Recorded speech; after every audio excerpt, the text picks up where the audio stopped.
Bien, muchachos, vamos a trabajar referente a lo del producto 3. Este producto, digamos que nos exige estudiar el capítulo 5 y 6 del libro guía, entonces lo referente a distribuciones de probabilidad continuas y discretas.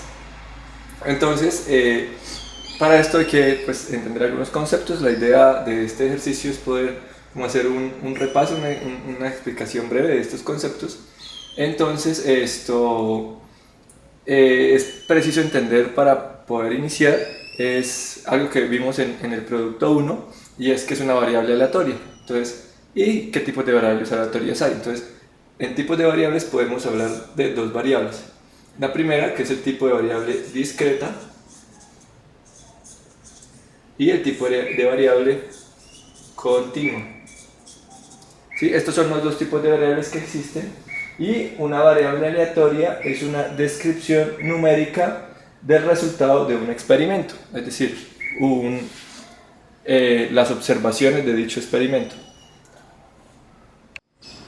Bien, entonces vamos a empezar por concentrarnos en el tipo de probabilidad o la distribución de probabilidad con variables aleatorias discretas. Entonces, para esto es importante ver que una variable aleatoria discreta es aquella variable que, digamos que en un número finito o infinito de valores asume valores de el orden de 1, 2, 3 y así hasta infinito. ¿Sí? O un número finito de valores, pero son valores que tienen la característica de ser enteros. Un ejemplo de esto, por ejemplo, puede ser el número de personas en los salones de clase o el número de estudiantes en los salones de clase de estadística 1, por ejemplo. Entonces, digamos que el grupo 1 puede tener un valor de una cantidad de 14 estudiantes, el grupo 2 puede tener una cantidad de 5 estudiantes, el grupo 3 de 20, el grupo 4 de 50 y así, digamos que sucesivamente el número de grupos que sean, pero digamos que lo importante aquí a tener en cuenta es que son valores que no pueden ser, o pues que tienen la característica de ser enteros, ¿sí? No vamos a tener nunca, digamos que un salón con 5.2 estudiantes o ese tipo de características. A eso se refiere con la concepción de que son variables discretas, es decir, que están acotadas de esta manera, que son valores enteros. Ahora, las variables aleatorias continuas tienen la característica, digamos que diferente a las variables aleatorias discretas, de ser, como su nombre lo implica, continuas. Entonces son series de valores que pueden asumir cualquier valor dentro de lo que podríamos llamar la recta numérica. Entonces, por ejemplo, es decir, valores del tipo 1, 1.1, 1.2, 1.2, 1, 1.0005. Es decir, en ese rango de la recta de valores puede asumir cualquier valor, o sea, su característica es infinita. Un ejemplo de esto puede ser los valores de los exámenes que pueden sacar los estudiantes de estadística 1. Entonces, por ejemplo, si un estudiante no estudia nada, puede sacar un valor de 0,1. O si uno estudia un poquito más pero no lo suficiente, puede sacar un valor de 2.5. O si estudia un poquito más pero digamos que de manera regular, puede sacar un 3.2. O los estudiantes que estudian digamos que mucho más, pueden sacar un valor mayor a 4, por ejemplo. ¿Sí? Entonces, estos son variables aleatorias continuas, ¿sí? Valores que tienen la característica de poder asumir cualquier valor de la recta numérica. Entonces, las distribuciones de probabilidad discreta describen cómo se distribuye la probabilidad en la cantidad de valores o de variables que se asumen. Entonces, un ejemplo bien concreto de esto es, por ejemplo, un dado. ¿Sí? Un dado es un elemento que generalmente se utiliza para juegos de azar, que tiene una serie de valores en sus caras. Entonces, podemos analizar la probabilidad que tiene cada una de esas caras de asumir un valor en un lanzamiento. Entonces, por ejemplo, digamos que cuál es la probabilidad de que la cara con un único punto, o sea, el valor 1, caiga en la parte superior. Entonces podemos decir que sería un lanzamiento entre la posibilidad de todas las formas posibles de que caiga el dado. Entonces, ¿cuáles son todas esas formas posibles? 6, porque el dado tiene 6 caras. Entonces, esta sería la probabilidad de que caiga, digamos que en la posición del 1 hacia arriba. Ahora, ¿cuál es la probabilidad de que caiga en la posición del 5 hacia arriba, por ejemplo? Pues entonces es el lanzamiento que se haga, o sea, un lanzamiento sobre el número de posibilidades que tiene el dado de caer, que sería 6, ¿cierto? Entonces, ¿cuántas posibilidades tiene el dado de caer? Digamos que hacia arriba serían 6, porque son 6 caras distintas, ¿sí?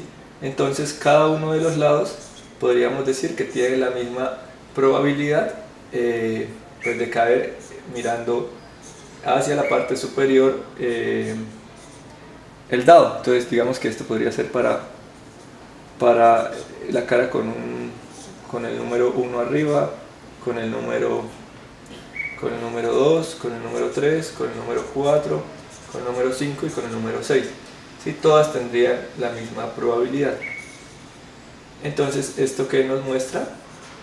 Que ahora, si hacemos una suma de todas estas probabilidades, nos da como característica, voy a borrar esto un poquito por acá para poderlo hacer, nos da como característica que la suma de las probabilidades, que en el libro lo llaman una función de f de x, es igual a 1. ¿Por qué 1? Porque un sexto más un sexto más un sexto más un sexto más un sexto, y así con la suma de todas las probabilidades de que caigan las caras es igual a 1, ¿sí? Entonces siempre la suma de las probabilidades de cualquier ejercicio de la probabilidad aleatoria discreta será igual a 1. ¿Listo? Y digamos que de manera adicional, ninguna de estas probabilidades, más que sería f de x la probabilidad, ninguna de estas probabilidades podrá ser mayor que 1, es decir, f de x siempre será menor que 1. ¿Para qué? Para que al sumar todas las probabilidades, pues debe coincidir con que sea un valor igual a 1. ¿Sí? Estas son como las dos características importantes de este concepto. Ahora, para aclarar un poco más esto, hagamos el mismo ejercicio, pero supongamos que tenemos una bolsa y que en esa bolsa vamos a empacar, pues echar lo siguiente. Entonces vamos a echar una balota de color amarillo, vamos a echar 2 balotas por 1, vamos a echar 2 balotas de color verde, vamos a echar 3 balotas de color rojo y vamos a echar 4 balotas de color negro. ¿Listo? Entonces, si nos damos cuenta, la cantidad de balotas que vamos a depositar va a ser distinta de cada color, pero van a estar todas revueltas en esta bolsa, es decir, acá van a estar las 10 balotas. Ahora, bueno, ahí hay 5, pero son 10. Entonces ahora le pedimos a un participante cualquiera que saque una de esas balotas. Entonces podemos decir que ¿cuál es la probabilidad de que saque la balota amarilla? Un total de 10 balotas sería eso. Entonces, ¿cuál sería la probabilidad de que saque la balota amarilla? Pues el intento de sacar la balota, es decir, un intento, que sería, o una balota pues que hay de color amarillo, sobre las 10 totales que hay, ¿cierto? Esa sería mi probabilidad para la balota amarilla. Pero ahora, entonces pongámosle así, amarilla. Ahora, ¿cuál es la probabilidad de que saque una balota verde? Pues las 2 balotas que están sobre, o sea, en un solo intento, si yo meto la mano en un intento, tengo la posibilidad de sacar cualquiera de esas 2 balotas verdes. Solo se puede sacar de una balota. Entonces puedo sacar una o la otra balota verde sobre las 10 balotas que hay. Esto sería igual a, digamos que el f de x para las balotas verdes, ¿sí? La función de probabilidad.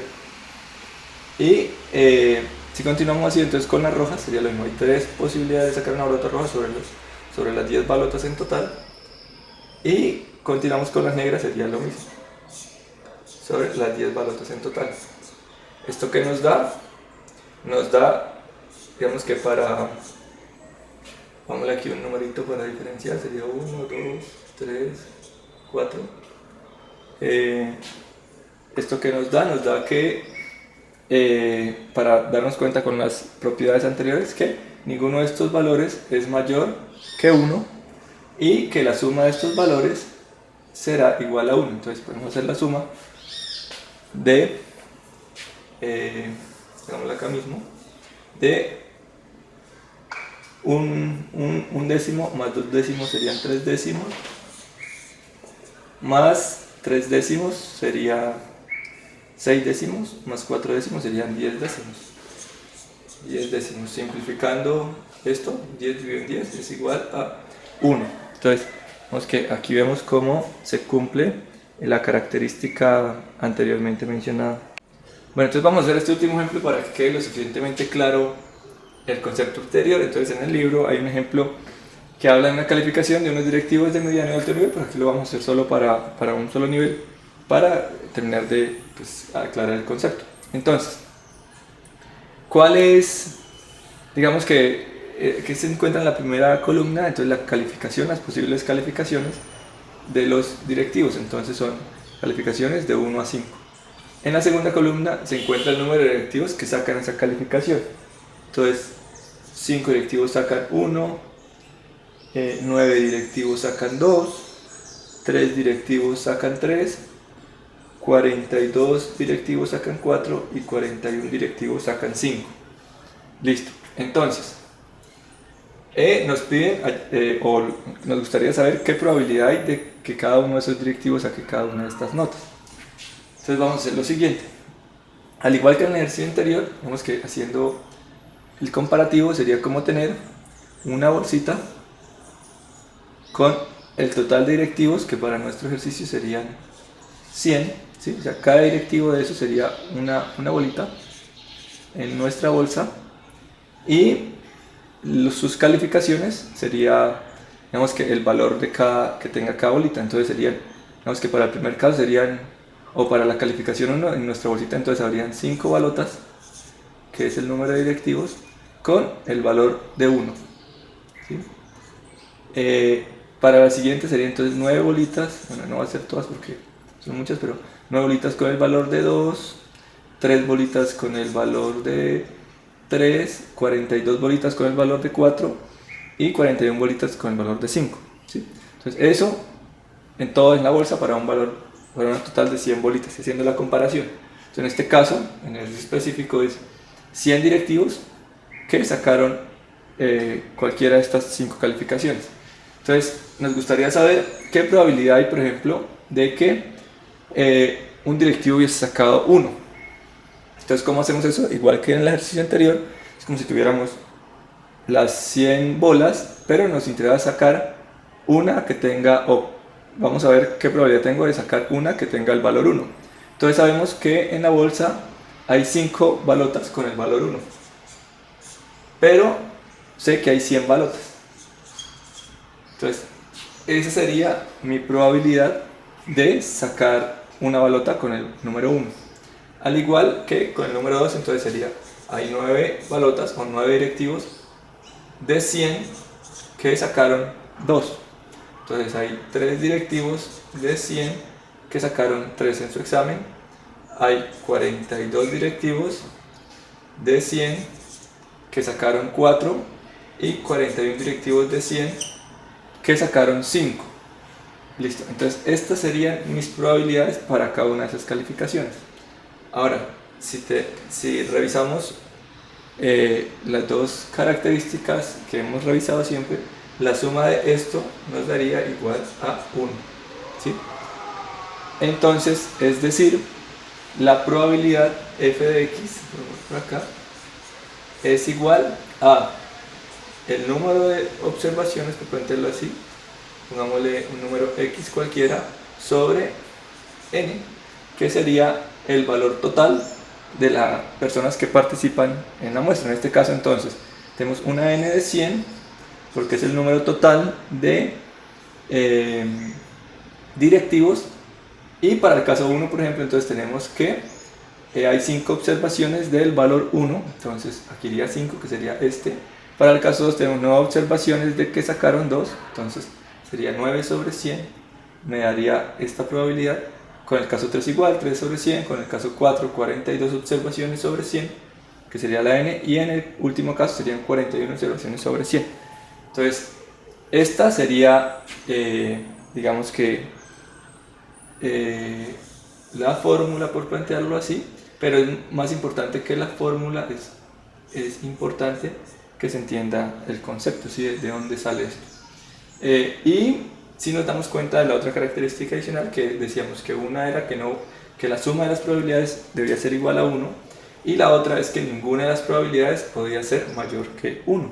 Entonces, si nos damos cuenta, pues ninguna es mayor que 1 y la suma de todas es igual a 1. Listo, entonces vamos a seguir con el valor esperado o media. Entonces, la media o valor esperado de una variable aleatoria es la media de la localización central de la variable aleatoria, es decir, el valor promedio. Entonces, el valor esperado o media, como se simboliza con mu, es igual a la suma de x por f de x, es decir, de la observación del valor por su probabilidad. La suma de las multiplicaciones del valor por su probabilidad es igual al promedio. Entonces vamos a ver un ejemplo de esto.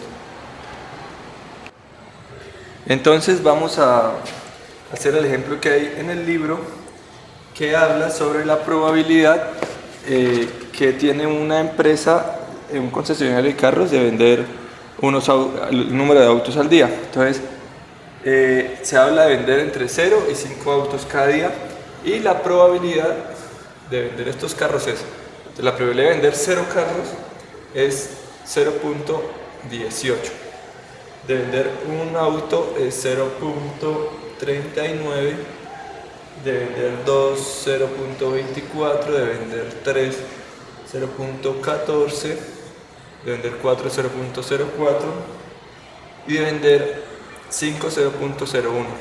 Como ya veníamos viendo, la suma de todo esto tiene que ser igual a 1, y ninguno de estos valores puede ser mayor a 1. Entonces, ¿cuál es el valor esperado? Dijimos que la suma de los valores, o sea, la cantidad de carros vendidos en este caso, por la probabilidad de cada uno de esas ventas. Entonces sería multiplicar 0.18 por 0, 0, 1 por 0.39 sería igual a 0.39, 2 por 0.24 sería igual a 0.48, 3 por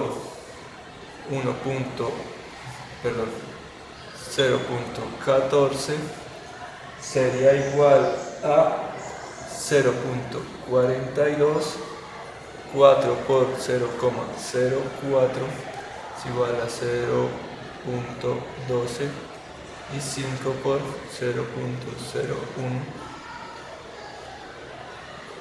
será igual a 0.05. Perdón, 16.